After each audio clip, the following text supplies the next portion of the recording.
Priming signal.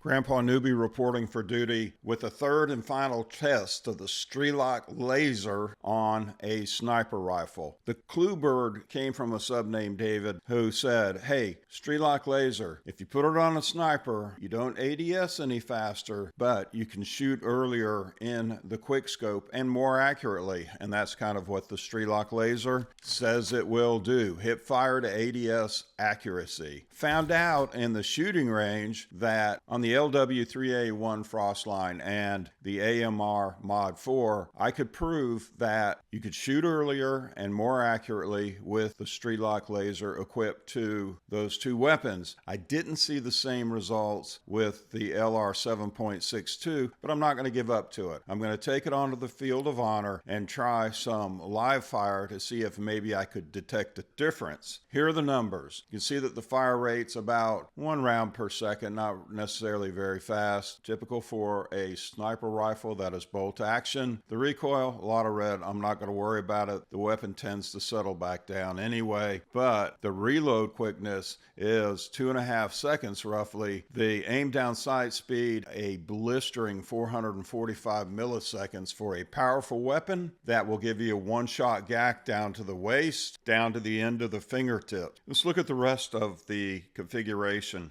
I'm going iron sight with it, fast mag 2 quick draw grip, Strelok laser, the most important attachment for this test, and then rapid fire to get us to just below 1 round per second. Let's have a look at the shooting range and see what we can see here.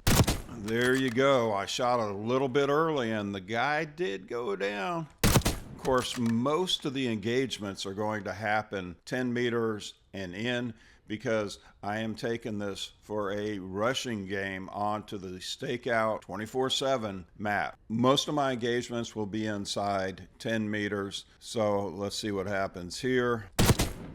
And maybe a little bit early. Maybe I'm just imagining things, but in any case, I'll get a good feel for it once we go into the live fire exercise here. And speaking of live fire, let's take the Strelok laser equipped LR 7.62, very powerful sniper rifle, onto the field of honor. See if Grandpa shoots earlier and more accurately, or the enemy dies from laughing at me. Let's go. All right, let's get into this. Yeah, I'm going to throw out a few cheap shots here. Grandpa's not beyond that at the beginning on stakeout. And I chose stakeout because there's a lot of hip to ADS firing, and I want to see if it's more accurate now.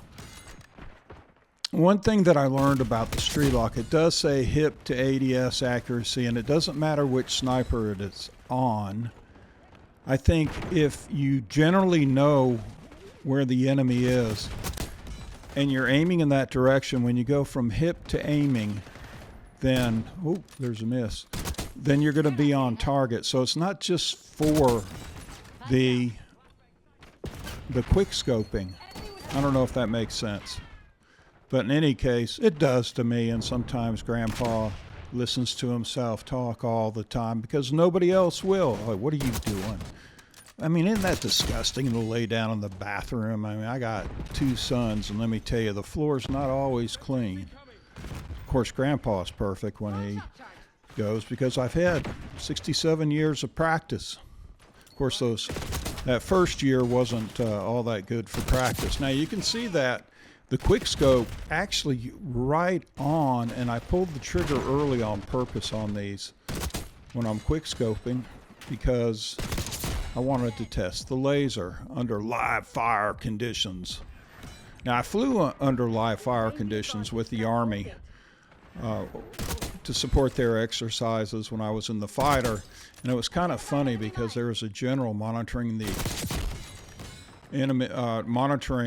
live fire exercise, and we were supposed to simulate attacking an airfield, and I had a backseater who was a navigator. We called him Duh. He was an engineer, but a brilliant engineer, but awful in the back seat sometimes. And he said, there's the field ahead of us.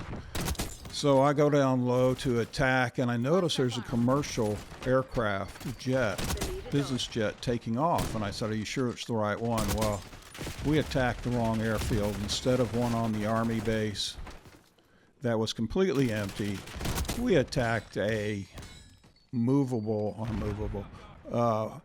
airplanes moving civilian field, and the FAA comes on to the emergency frequency, and they said, F4 at so-and-so airport, give me your tail number. Of course, they're going to violate me, which is bad when you're a pilot. You can see that this is working out great for Grandpa. As far as the Strelok, so aircraft flying low, which was completely illegal, over a taking off jet, give me your tail number. And I thought for a second, got a little bit lower, faster, rolled inverted over the top of the next hill so they couldn't track us. And I said, Navy regulations prohibit me from giving my tail number in the clear.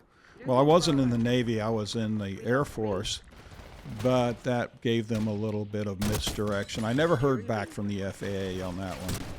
Grandpa's shooting at his own guys. You can see that the quick scope, quick fire is absolutely spectacular. Unless they shoot you from behind, Grandpa doesn't like that. Boom. Just move it, aim with the hip, aim with the feet, and move it around and pull it up and shoot. You can shoot a little quicker. I think that my testing earlier showed no improvement for the Strelok. The testing itself maybe wasn't in here. Let me have another shot at you, my friend. But actually, when you get live fire, sometimes there's a little bit of difference between live fire in a game on the field of honor and what you find on the field of practice. I didn't know it worked like that you could throw a blast trap at somebody and it explodes on them. Shock the enemy. That's because Grandpa gacked him. Come on, let's get B. Where are you going? Lady has to go to the bathroom. Oh, get away from her, get away from her. Boom. Now, how is that? I shot through my guy, hit her in the chest, and she didn't. She survived. A hit marker. Of course, we have the Cheesemeisters with their Marine SPs and the junk merchants with their ASGs, always on this map. I pretty much can neutralize them with a sniper there. How's that? Got them both. Where'd she go? We gotta get B, we're gonna lose, and Grandpa buys the farm. So I get the feeling that I will continue to leave the Strelok on my LR762 configuration because I felt just very confident. Boom. You can see that. Boom. In fact, let's take a look at that in slow motion. There we go. Boom. You can see that the Strelok has me very, very accurate going from hip. So even if it only does that, I think it's worthwhile. Sometimes you got to pull out the GS before you buy the farm. Grandpa's still flying and fighting, but we end up losing that one. Most unfortunate. So let me know what you think. Strelok, is it worth it for the hip fire accuracy? Maybe we can pull the trigger a little quicker. That guy there is muppeting. But your comments are always welcome, and like and subscribe helps me, helps the family. Cheers and peace.